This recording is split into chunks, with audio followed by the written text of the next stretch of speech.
purpose of chiropractic, or the purpose of working on the spine, is to cure nothing. Chiropractic is not a cure. Working on the spine can't cure the body of anything, because in chiropractic, our philosophy is the body possesses its own innate, inborn, inherent recuperative power. That's what we're working with.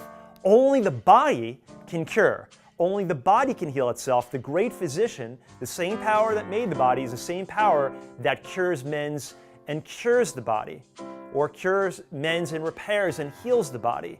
That's the only power that can heal. So if somebody asks me, you know, I have a friend who has migraine headaches, or a child who has asthma, or someone who has multiple sclerosis, Alzheimer's, Parkinson's, maybe it's diabetes, maybe it's heart disease, high blood pressure, maybe it's liver disease, a thyroid issue, maybe a kidney disease.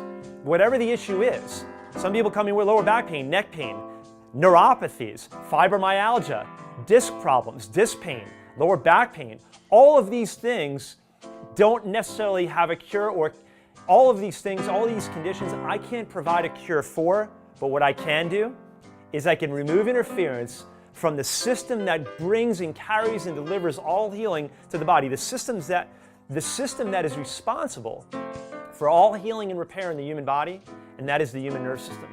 If we can find the nerve interference and remove that nerve interference and allow your nerve system and allow your brain to communicate properly with your body and give your body full function to repair and heal itself, then it doesn't matter what the condition is, it doesn't matter what the illness or disease is.